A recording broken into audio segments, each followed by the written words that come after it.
एक गोपी ने कहा देखो भैया एक दिन हमने शर्त रख दी और पीपल के 25 फुट ऊंची वृक्ष की डाली पर बांध दिया माता।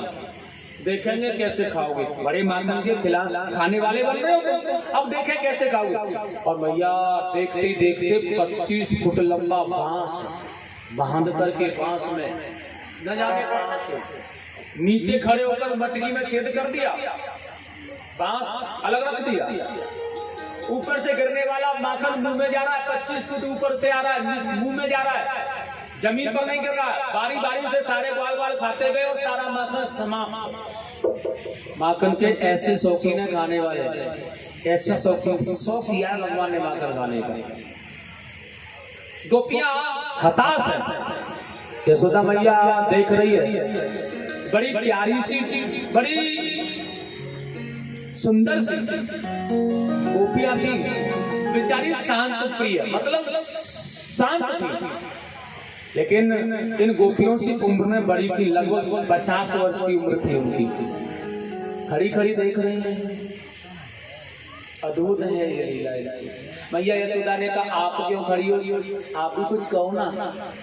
अब वो कहने लगी देखो मैया तुम्हारे लाला छोटे हैं, हमें बताने में शर्म आती है। और यशोदा मैया कहने लगी बताने में शर्म आ रही है? हाँ मैया, अब ऐसा क्या कराए हैं जो बताने में शर्म आ रही है, माखन से भी कुछ ज्यादा कर दिया है क्या? अब गोपी कहने लगी पूछो मत क्या किया है। अब यशोदा मैया ने कहा तो फिर तो बताना पड़ेगा क्या किया है, मैं धमकाऊंगी इसे, डांटूंगी भी।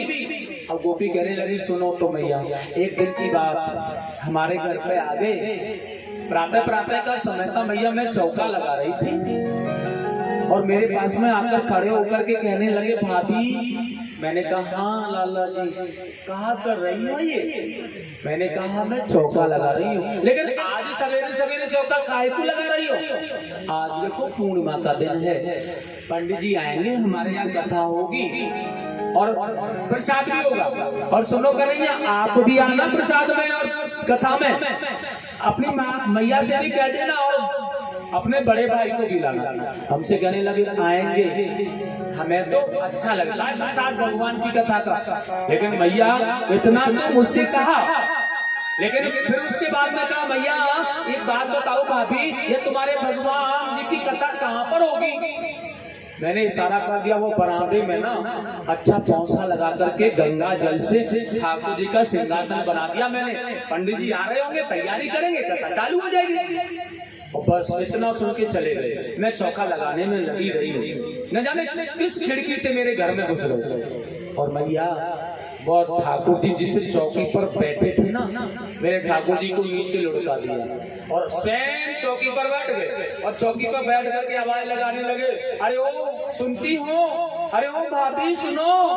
मैं दौड़ के आई, अंदर से लाला की आवाज आ रही थी ना, भागी भागी पछाड़ खा के गिर पड़ी। मैंने देखा ठाकुर जी नीचे लुढ़के हैं और स्वयं आसन पर बैठ करके कह रहे हैं हमसे सच्चे सत्यनारायण भगवान को दर्शन करो,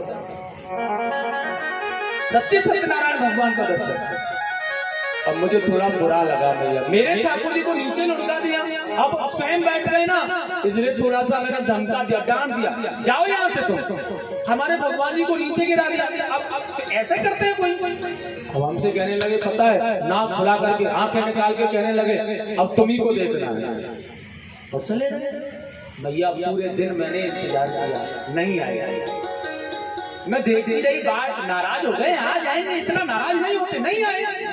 लेकिन एक दिन थी, क्या करूं भैया, मैंने पूरे दिन ब्राह्मणों को संतों को भोजन कराया, घुमाया।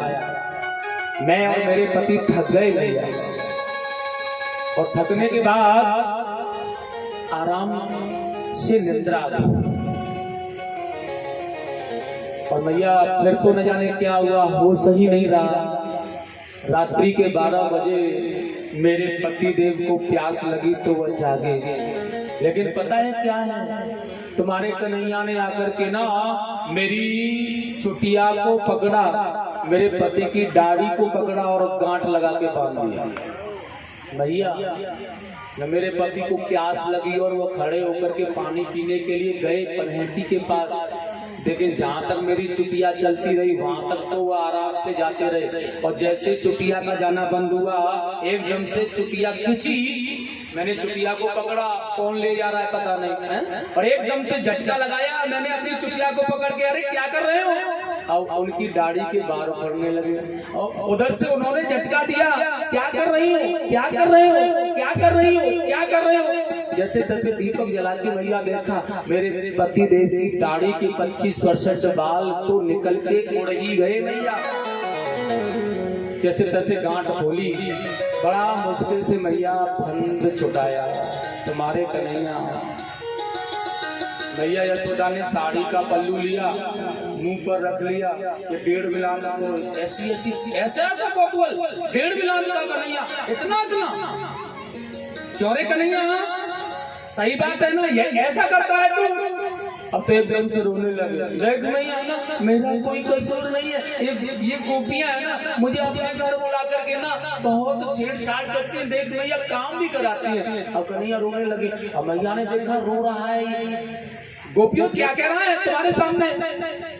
मैया यशोदा से भगवान ने कहना प्रारंभ कर दिया, देखो मैया पता है ये गोपियां क्या कहती हैं, क्या कराती पता है? नाच नचाती हूँ, मुझे अपने घर की चिट्ठी बिनवाती हूँ, बहुत काम कराती हूँ मैया, गोबर भी उठवाती हैं, माखन भी नहीं देती, माखन की तय होने पर छाछ पिलाती हैं मैया, बहुत काम कराते हैं। यशोदा मैया ने कहा गोपी हो तुम बड़ी निर्लज हो, मेरे बारे से कन्हैया से गोबर उठवाती हो, नाच नचाती हो, काम कराती हो, तुम शर्म नहीं आती तुम्हें? अब तो मैया उल्टा गोपियों पर भड़कने लगी। गोपी ने कहा तुम्हारे कन्हैया बहुत बड़ा डाका डालने लगे। मैया ने कहा तो सुनो, जितना जिसका खाया है ना सब हिसाब लगा करके ले जाओ, आज के बाद लेकिन आना मत मेरे दरवाजे, आज के बाद वही आना शिकायत करना जो रंगे हाथ पकड़ के लाए, चोरी करता है तो रंगे हाथ पकड़ो, आकर के बताओ फिर मुझे। एक ग्वालिनी ने कहा रंगे हाथ पकड़ने में क्या कुछ जाता है, कल पकड़ लेना। ठाकुर जी ने कहा अच्छा हमें कल पकड़ लेंगे। भगवान ने ऐलान कर दिया तो जाकर कहो बाल वालों के कल का डाका उसी गोपी के यहाँ डालेंगे, उसे जो भी करना है करे। और ग्वाल वालों ने जाकर के डोली पीट ली है, गोपी कल का डाका तेरे यहाँ डलेगा, तुझे जितना प्रबंध करना है करे। और देखिएगा लग गए उनके चेले समझदारी से। प्रातः हो गया, पूरे दिन घेरा बना करके खड़े बैठे चारों, कभी इधर कभी इधर कभी इधर, और जैसे ही गोपी खरग में गई क्षण मात्र के लिए, उतनी देर में तो घुस गए और जिनके पर टंगे हुए माखन को ग्वालों के नीचे ग्वाल, उसके नीचे ग्वाल, कन्हैया ने छड़ के निकाल लिया और खाने लगे, उतनी देर में आ गए। और जैसे आई ना ग्वाल वाल को घबरा गए, कन्हैया भाग मौसी आई। अब कन्हैया कहाँ भागे, वो तो निकल के भाग गए ना सब नीचे से।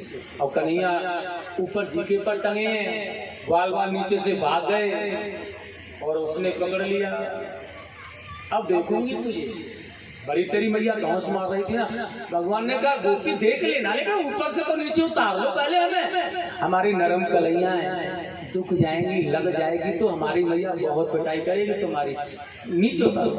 अब नीचे उतार लिया, हाथ पकड़ के घसीट करके ले जा रहे हैं, खींच करके। भगवान ने कहा अरे ठहर तो जाओ, ऐसा करो कुछ ले दे करके काम चल जाएगा। गोपी ने कहा नहीं, तेरी मैया को जाके बताऊंगी, बड़ा उड़ाना दे रही थी ना। भगवान ने कहा गोपी समझदारी की बात यही है, अगर यही ले दे करके कुछ फंदा छुड़ा ले तो ज्यादा बढ़िया होगा तेरे लिए, अन्यथा तो बहुत महंगा पड़ जाएगा, तो देख ले। गोपी ने कहा कदापि नहीं, तेरी मैया को बताऊंगी। खींच करके ले जा रही है, ग्वाल वाल पीछे से डंडा कर रहे हैं, कन्हैया कफल्लम कफल्लम कफल्लम, तेरा वो मंत्र तो काम ही ना कर रो, कफल्लम कफल्लम कफल्लम कफल्लम। भगवान कन्हैया ने कहा क्यों नहीं काम कर रहा है भाई, कर तो रहा है, कितनी देर से बोल रहे हैं कफल्लम कफल्लम कफल्लम, कहाँ काम कर रहा है, अरे तू छूट ही नहीं रहा। भगवान ने कहा बाबले हो, तुम बोल रहे हो तो तुम कहाँ पकड़े गए हो, मैंने बोला ही नहीं तो पकड़ा गया हूँ, मैं बोल नहीं पाया, मुंह में माखन था इसलिए। मधुमंगल ने कहा तो फिर कब बोलेगा? जब वहां पहुंच जाएगा तेरी मैया से शिकायत हो जाएगी और फिर तेरी शिकायत होगी, फिर पूछेंगे तेरी मंडली में कौन है, हमारा भी नाम ले देना, क्यों नहीं बोल रहा है? भगवान ने कहा रुक जाओ, अभी बोलूंगा, ठहर जाओ। ठाकुर जी ने एक माया की। अब तो देखिए एक वृद्ध गोप सामने से आ रहा है, उसी एक बहुत छोटी सी गली में होकर उसका पति आ रहा है। भगवान ने देखा अच्छा मौका है, एकदम से वृद्ध गोप को देख करके गोपी ने घूंघट खींचा और उसी समय भगवान ने बड़ा जोर से चिल्लाना प्रारंभ किया, दुख रहा है, दुख रहा है बहुत जोर से, मेरा हाथ, मेरी कलाई दुख रही है गोपी, अगर ले जाना है तो तसल्ली से ले चल, दूसरा वाला हाथ पकड़ ले। और गोपी ने देखा ज्यादा दुख रहा है, ऐसा नहीं कहीं नस वस हो जाए, ठीक है दूसरा वाला हाथ। उतने देर में वो आ गए थे महाशय जी पीछे, हाथ पकड़ा, खींचा जोर से, भगवान ने पकड़ा दिया, हाथ पकड़ा करके भाग गए और छलांग लगाते हुए गलियों में होकर के अपने कक्ष में, मैया को भी पता नहीं चला, अपने घर में घुसकर कक्ष में जाकर सो गए। बाल वालों से कहा देख लो छूट गए ना, करता है मंत्र काम। बाल वालों ने कहा कन्हैया जोरदार है, मैं तो तेरा भैया है, बहुत ही आनंददायक है।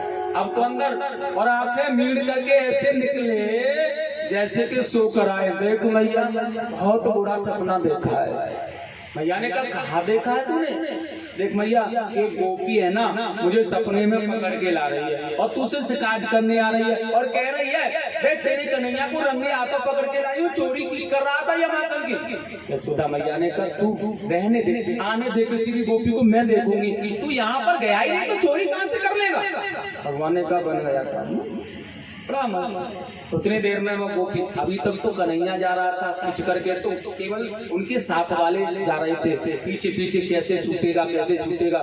जब पति को खींच कर ले जा रही है तो पड़ोसी भी पीछे जा रहा है, गांव वाले सारे के सारे जा रहे हैं, क्योंकि पति पत्नी का कैसे झगड़ा हो जाए ना, चाहे वो प्यार से कर रहे हो अंदर घर में, लेकिन पड़ोसी बड़ा कान लगा के बोलता है क्या हो रहा है, बड़ा अब या तो पति को खींच करके ले जा रही है, सारे के सारे आज बड़ा आनंद आएगा मैया यशोदा के। चलो देख गोपी ने जाकर के एकदम से जोर से आवाज लगाई, अरे ओ यशोदा मैया सुनती हो, अरे ओ यशोदा सुनती हो। यशोदा मैया ने दरवाजा खोला, बड़ी भीड़ और ये गोपी पति को खींच के ला रही है। अब इसमें समझने की तो कोई आवश्यकता है नहीं ना, नई नवेली गोपी है, अपने पति को बेइज्जत करके खींच रही है और यहाँ के नगर की मुखिया यशोदा मैया है, तो फिर कुछ समझना तो है ही नहीं ना, इसलिए कहने लगी अरे ओ निर्लज्ज, आज से पहले तो ऐसी कोई हमारे परिवार ब्रजमंडल में नहीं आई जैसी तू आई है, तुझे शर्म नहीं आई? अपने पति को इस तरह खींच दे, कोई बात हो जाती है इस तरह से बेइज्जत करते हैं क्या जैसे तू कर रही है? अरे कोई बात भी हो गई थी तो घर में एक कोने में बैठ जाती, मुझे बुला लिया होता, मैं वही समझा देती से, यहाँ क्यों लेकर आई खींच करके तू? यशोदा मैया से गोपी ने कहा विवाह कब करा दिया था तुमने? यशोदा मैया ने कहा अपने पति को खींच कर ला रही है और हमें उपदेश कर रही है ब्याह कब कराया था, ब्याह नहीं हुआ तेरा? यशोदा मैया ने कहा ब्याह नहीं हुआ था, वैसे ही आई थी तू बात करके, नहीं अपने लाला से विवाह कब कराया था? यशोदा मैया ने कहा ये क्या मतलब है कि मेरे लाला से? अरे ये सब मेरे ही तो लाला है, विवाह हुआ नहीं था क्या? यशोदा मैया से गोपी ने कहा सुनो मैं तुम्हारे लाला को रंगे हाथों पकड़ के लाई हूँ, ज्यादा बात मत बनाओ, इधर उधर मत दौड़ाओ, आज रंगे हाथों माखन चुराते हुए अपने घर से पकड़ा है तुम्हारा कन्हैया। यशोदा मैया ने कहा मेरा कन्हैया? अब तो सपने वाली बात सच हो गई। यशोदा मैया अभी अभी सुन के आई है, विचार करने लगी कन्हैया सही कहता है, ये गोपियों की बुद्धि खराब हो गई है, ये पागल हो गई है, इन्हें रात दिन कन्हैया दिखता है। यशोदा मैया ने कहा क्या कह रही थी तू? मैया मैं आपके लाला को रंगे हाथों पकड़ के लाई हूँ, क्या दोगी अब मुझे? मैया यशोदा ने आंखें लाल करके निकाल करके एकदम से कहना प्रारंभ किया पहले तू पीछे मुड़ के तो देख मेरा लाला है या फिर तेरी सास का लाला है, देख पीछे मुड़ के। और जैसे पीछे मुड़ के देखा ना गोपी ने, महाराज पसीना आ गया बेचारी को, सांस चढ़ गई, लंबा घूंघट किया, हाथ वहीं छोड़ दिया, भागती हुई पछाड़ के घर पर आकर के गिर पड़ी। अच्छा पकड़, क्योंकि जानती होगी शायद अपने पति के पराक्रम ऐश्वर्य को क्या करेंगे, और उसने बात करके उठाया। अरे वो क्या बात है, इतना इतना कितना माखन लेकर के आई है जो हाफ आई है। तो भैया ने कहा था ना जो पकड़ के लाएगा माखन दूंगी। बेचारी हाफ की कह रही है कुछ नहीं, अभी कुछ नहीं लाई, कब लाएगी। अब बेचारी हाँफते हुए कह रही है लाएंगे तो वो जो पीछे रह गए। कौन? पति देव। और न जाने ला करके क्या देंगे कोई पता नहीं। सारा हाल बता दिया। बहन ऐसे तैसे तो पकड़ा था लेकिन कैसे छूट के चला गया। वो दूसरी वाली गोपी क्या कह रही है पता है? तू पागल थी। अरे जब मौका तुझे मिल गया था पकड़ने का तो लेकर क्यों गई वहां? यहीं बांध लेती अपने घर पर पेड़ से, और यहीं बांध करके ना उसकी मैया को बुलवा दिया।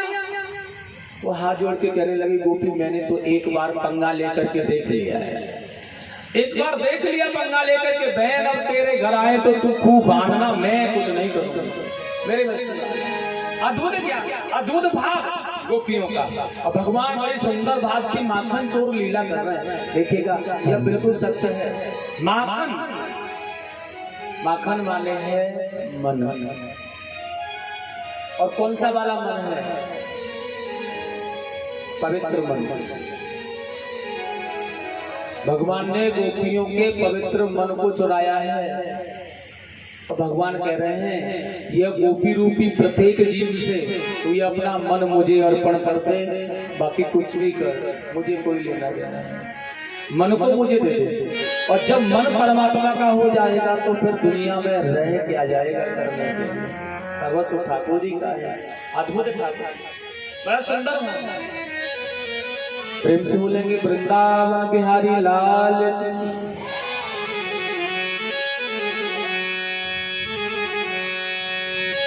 और कारी कमर बारे ने, और पीरी पीतम्बर बारे ने,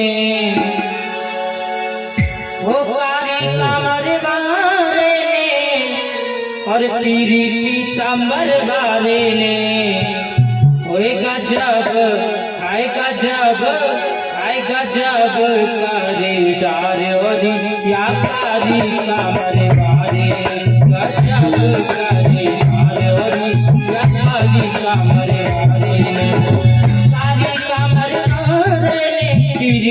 कमर बारे ने, कमर बारे हो वाली कमर बारे ने, कमर बारे ने,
चुनरिया कपड़ कपड़ जाने चुनरिया चाव चुनरिया कपड़ कपड़ जाने नैनन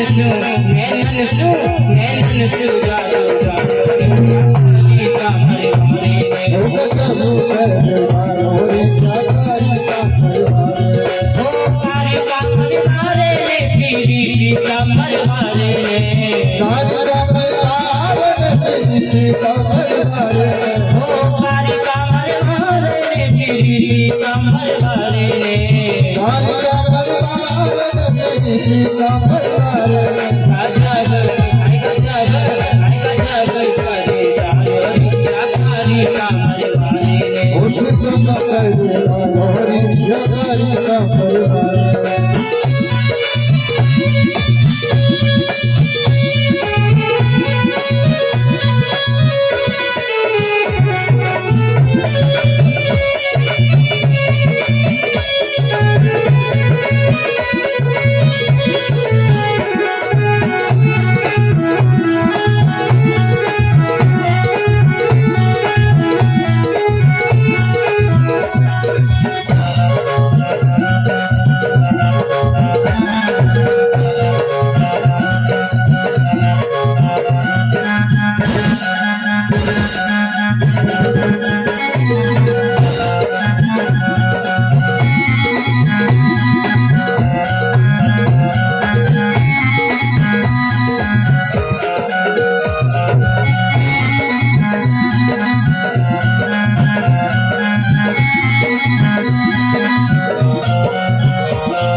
मुरली की तान सुनावेरी मुरली की तान सुनावे मुरली की तान सुनावेरी मुरली की तान सुनावे मुरली की शाम मुरली की तान सुनावेरी मुरली की तान सुनावे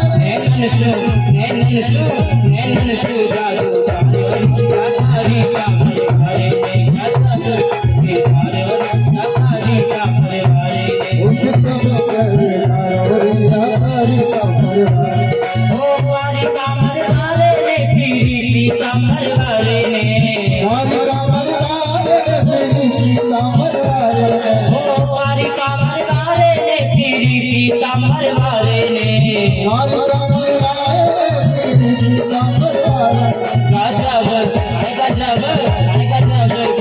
दारू कारी कामर वाले ने कामर कारी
कामर वाले राधा ललका भी जत पावे राधा ललका भी जत पावे राधा ललका भी जत पावे राधा ललका भी जत पावे नैनन सु गादू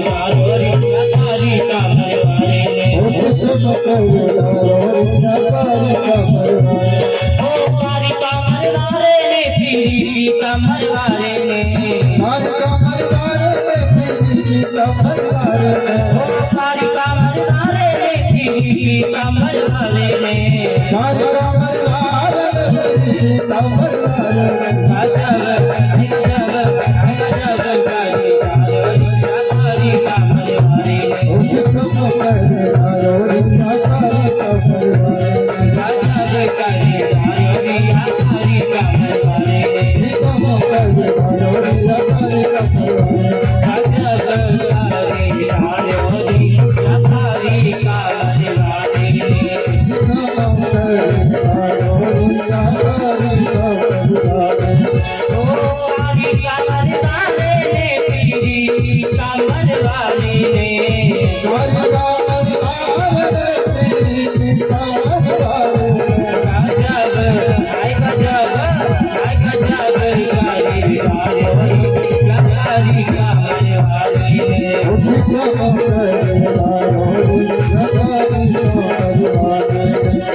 बोली वृंदावन बिहारी लाल की जय हो। बहुत ही सुंदर अद्भुत भगवान ने लीलाएं की हुई।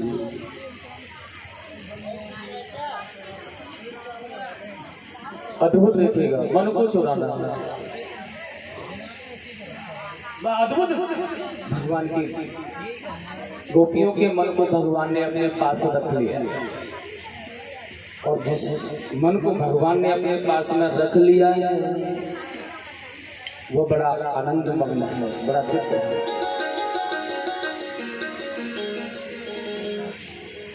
मन कर रहा है बात करने के लिए तुम्हारा, कोई बात नहीं।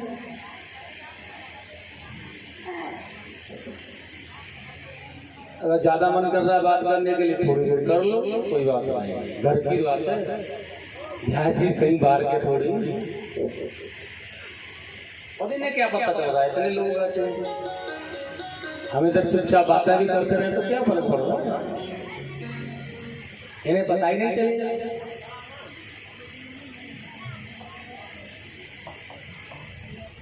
लेकिन भगवान की कथा में बातें करो, लेकिन जब समय मिल जाए, कथा प्रारंभ हो तो बातें करते हो, जब नाच रहा हो कोई ऐसी नजर गाड़ देते हो, फिर नहीं नजर कहीं जाती हो। इतना सुंदर नाच रही है, देख कैसे मटक रही है, है?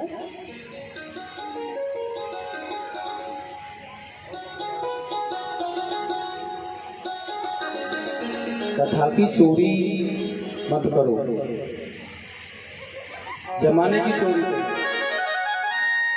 लेकिन भगवान की कथा की चोरी मत करो।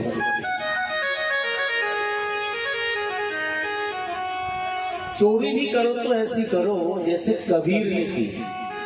क्या रखना है, कबीर बड़े महान संत हुए हैं,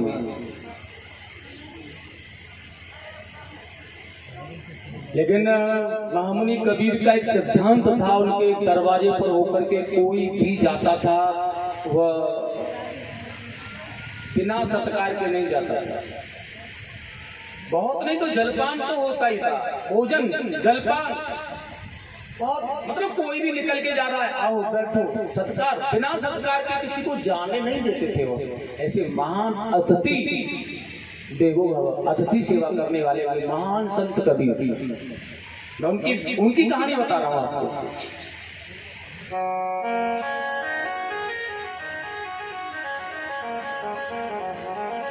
उनकी पत्नी का नाम कमाल था। सज्जनों, एक दिन की बात है, कबीर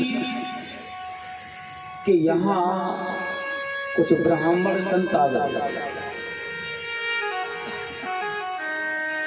कबीर ने बड़े प्यार से कहा, प्रभु जी आज भगवान का भोग क्या लगे?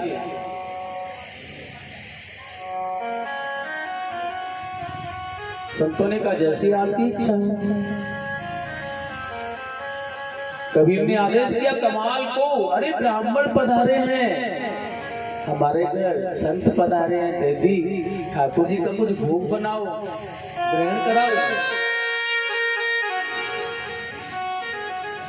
लेकिन सज्जनों, अब कबीर की पत्नी ने धीरे से इशारा देकर के अपने पति को पास में बुलाया और पास में बुला करके कहा है, स्वामी मैं मना नहीं करती हूँ कि आप अतिथि सेवा मत करो, मैं मना नहीं कर रही, अतिथि सेवा मत करो ऐसा भी नहीं कह रही हूँ मैं, लेकिन कम से कम इतना तो ख्याल रखा करो, इतनी जानकारी तो रखा करो कि घर पर कुछ है या नहीं। आपने कह दिया, आपने बोल दिया अतिथि सम्मान करना है, अतिथि सेवा करनी है, भोजन बनाओ, कुछ प्रसाद बनाओ, कुछ ग्रहण कराओ, ब्राह्मण आए हैं, संत पधारे हैं, लेकिन एक भी अन्न का दाना घर पर नहीं है, एक भी अन्न का दाना, एक भी चावल का दाना घर पर नहीं है, सब कुछ खाली है, कोई भी रसोई का पदार्थ नहीं है घर पर। पतिदेव इसलिए कह रही हूँ हाथ जोड़ करके कम से कम कहने से पहले इतना ख्याल कर लिया करो, इतना जानकारी कर लिया करो कि घर पर कुछ बनाने के लिए है या नहीं, और कुछ नहीं कह रही आपसे। कबीर की आंखों में सज्जनों अश्रु आ गया। मैं बहुत कुछ तो नहीं करता हूँ ना, कुछ मैं केवल अतिथि सेवा ही तो करता हूँ, लेकिन आज मेरे घर पर एक भी चावल का दाना नहीं, एक भी अन्न का दाना नहीं। आज रोने लगे कबीर, और आज संतों को तो जैसे तैसे उन्होंने रोक लिया।